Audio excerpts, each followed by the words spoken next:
We finally come to the end of section 4, and so we're going to wrap this one up and prepare ourselves for section 5. Just a few conclusions here about subtractive synthesis, and in this case, specifically synthesizers. The method itself is very straightforward, hopefully intuitive to most of you.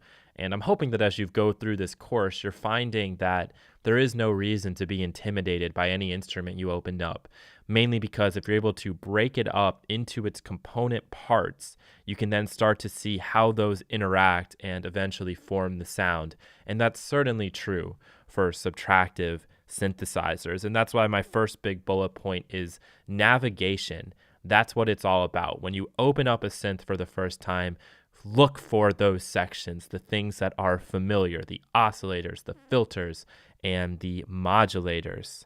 The next point, and this is how you determine one instrument from another in the subtractive realm, critical listening. All right, really listen closely, see if the vibe, if the color, if the character is something that's going to suit your music and the track that you're working on. You can have a synthesizer with all the bells and whistles, but if that underlying timbre just isn't working for you, doesn't matter.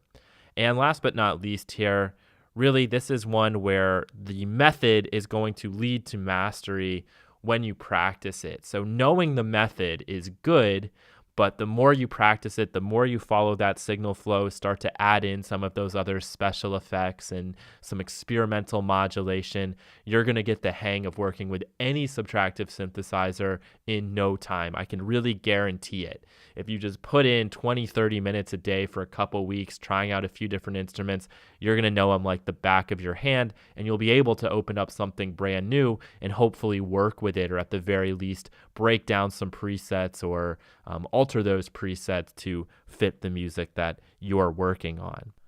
Looking ahead to the final section of the course, we'll be talking about frequency modulation, also known as phase modulation. For all intents and purpose, those are the same thing. And we've already introduced these concepts with some of the synthesizers we've looked at, right? We've been able to apply FM in a number of different instruments. And so we're going to be taking that concept of modulating one frequency, also known as pitch, with another frequency, also known as pitch, and generating sidebands from it. So that's going to be a lot of fun. We'll look at the legacy of the Yamaha DX7, how that really kind of changed music. And then we'll look at some modern FM techniques and talk about how using presets in FM is probably going to be the way to go most of the time. Now, of all of the methods we've talked about so far, FM is probably the one that you're going to struggle with the most from scratch, because one move, ever so slight, can completely alter the sound. And that's not necessarily a bad thing. There's just times when we, as the sound designer, or really as the music producer, need to be realistic and work with what we have and, maybe not try to recreate the wheel if the wheel is already sitting right there in front of us. I hope you join me then. I'm really looking forward to it. And thanks for going through the course thus far.